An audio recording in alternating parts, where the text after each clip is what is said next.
Welcome to career in action.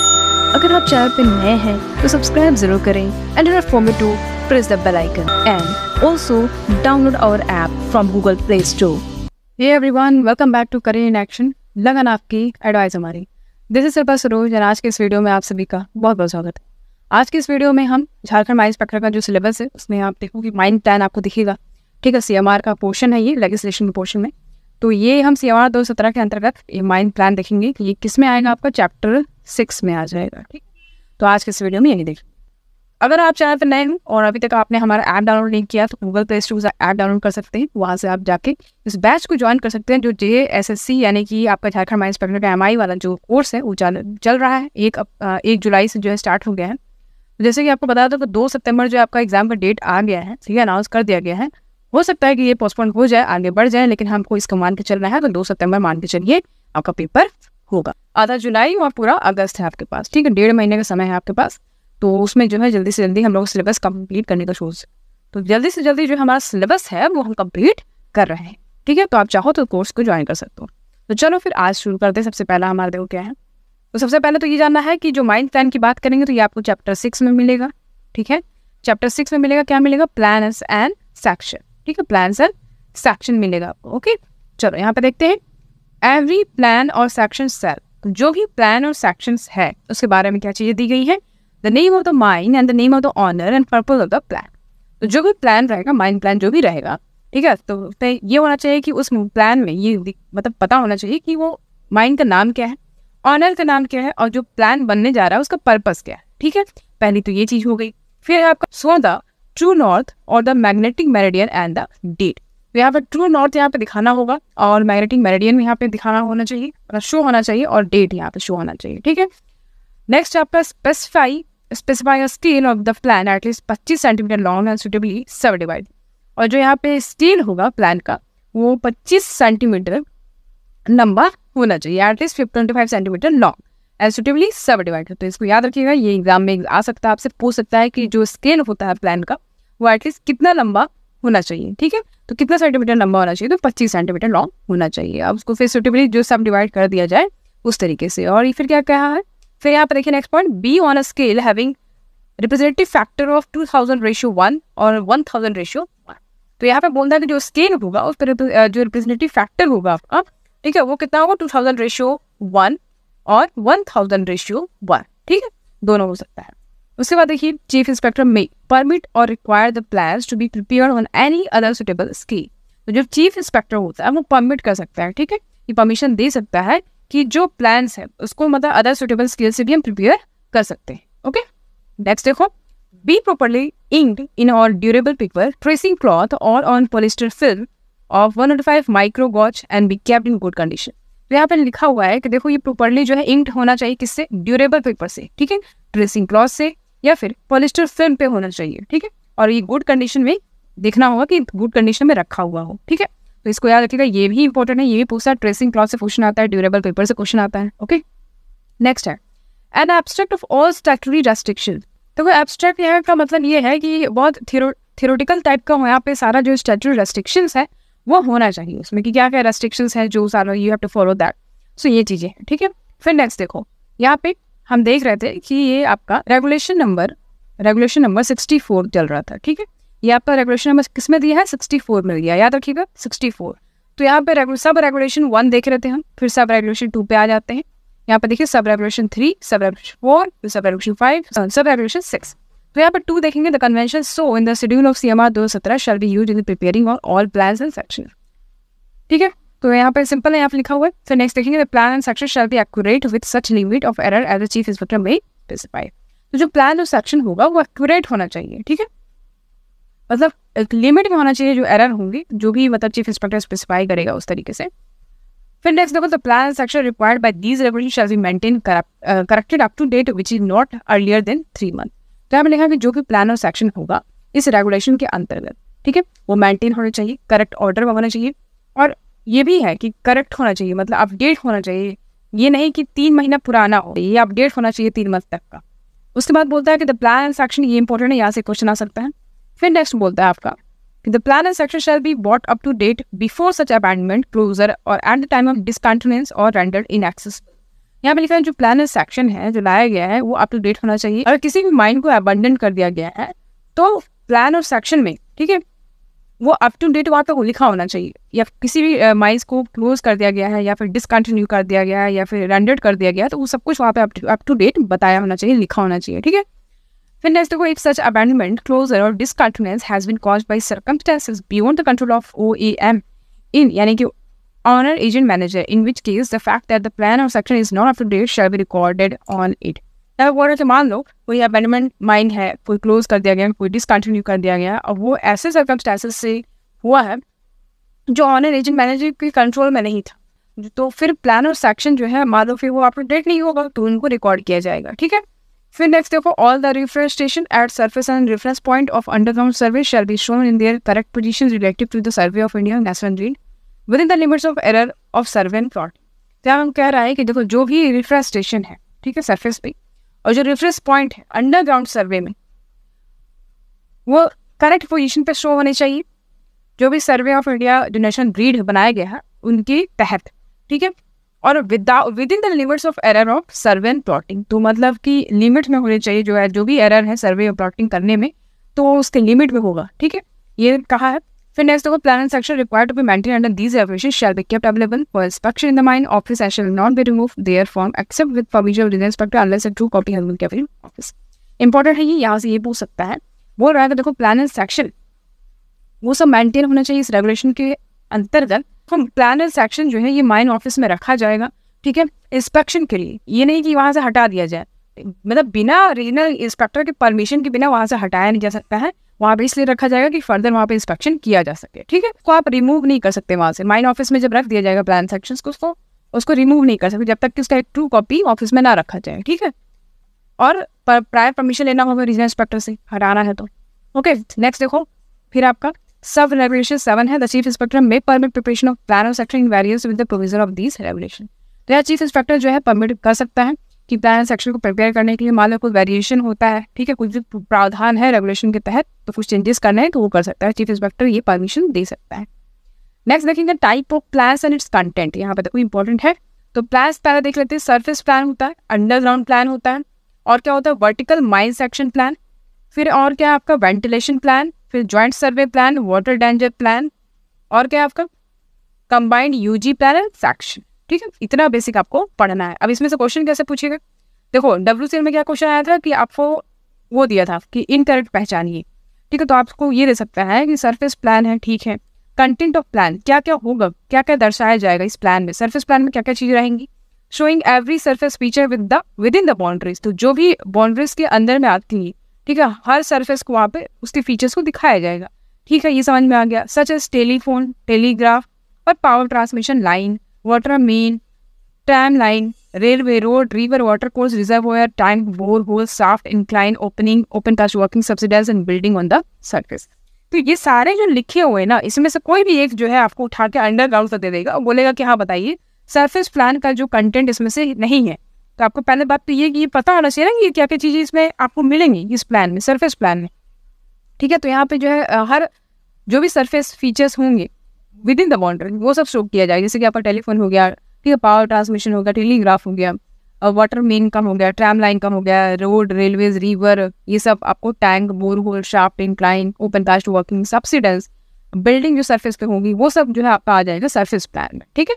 अब हम बात करेंगे अंडरग्राउंड प्लान की। तो अंडरग्राउंड प्लान में देखो यहाँ पे the position of the working of the mine below ground, तो जो पोजीशन है वर्किंग का बिलो ग्राउंड में वो शो करेगा। Every bore hole and shaft with depth, incline, opening, cross, measure drift, goaf, fire stoppings और steel, water damp, pumping station, haulage roadways, तो ये सब आपको शो किया जाएगा उसमें, ठीक है। जो भी बोर होल होंगे, जो भी शाफ्ट है गहराई तक, वो इंक्लाइन ओपनिंग दिखाएंगी, और क्रॉस मेजर ड्रिफ्ट गोफ भी दिखाया जाएगा, फायर स्टूपिंग और seal, water damp, pumping station, haulage roadways, ठीक है। नेक्स्ट पॉइंट बोलता है every important surface feature within the boundaries within 200 metre of the working, ठीक है। तो यहाँ बोल रहा है कि जो भी इंपॉर्टेंट सरफेस फीचर होंगे बाउंड्रीज के भीतर वो दिखाया जाएगा, और 200 मीटर के अंदर में जो वर्किंग हो रही है वो सब कुछ। फिर बोलता है general direction and rate of dip of the strata, तो जनरल डायरेक्शन और रेट ऑफ डिप क्या होगा स्ट्राटा का, वो भी सेम सेक्शन शोइंग यानी substantial variation in the thickness of और character there of and showing the working section As such section of the strata system got driven through the mine approved by boring, the position of every road wash out, dike and every fault. तो आपको underground में क्या देखने को मिल रहा है, समझ में आ रहा है? जो भी रोल है उसके पोजीशन, वॉश आउट, डाइक, हर फॉल्ट यहाँ पे शो किया जाएगा आपको इस अंडरग्राउंड प्लान में। यहाँ पर सीम सेक्शन दिखाया जाएगा, जो भी वेरिएशन होगा उसके थिकनेस में वो दिखाया जाएगा वर्किंग सेक्शन में। उसके बाद यहाँ पर स्ट्रैटा का जो शंक हो रहा है या ड्रिवन किया गया है माइल्स में, वो सब भी शो किया जाएगा। ठीक है, नेक्स्ट देखो, an abstract of all statutory restriction, तो जो भी ब्योरा है स्टैट्यूटरी रेस्ट्रिक्शन का वो शो किया जाएगा, स्पॉट लेवल शो किया जाएगा।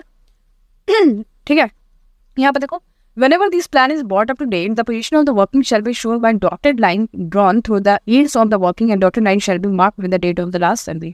तो हमें बोलता है कि जब भी ये प्लान को अप टू डेट किया जाएगा तो जो पोजीशन है वर्किंग का उसको कैसे शो किया जाएगा, डॉट लाइन से, इस तरीके से डॉट लाइन से शो किया जाएगा। ठीक है, जो भी लाइन ड्रॉ किया जाएगा वो वर्किंग के एंड में वहां से जो है ये डॉट शुरू किया जाएगा। ठीक है, मार्क किया जाएगा, और जो आपका डॉटेड लाइन है वो मार्क किया जाएगा लास्ट सर्वे जहाँ पे हुआ था उस दिन, उस डेट से। ठीक है, अब वेंटिलेशन माइन सेक्शन प्लान देखेंगे। Where seam inclination is more than 30 degree from the horizontal, vertical mine section और section are to be prepared showing vertical projection of the mine working as required by RIM। यहाँ पे important है, इससे question आ सकता है। Question कैसे पूछेगा, बोलेगा where seam inclination is more than what degree from the horizontal, vertical mine section और section are to be prepared showing vertical projection of the mine working as required by regional inspector of mines.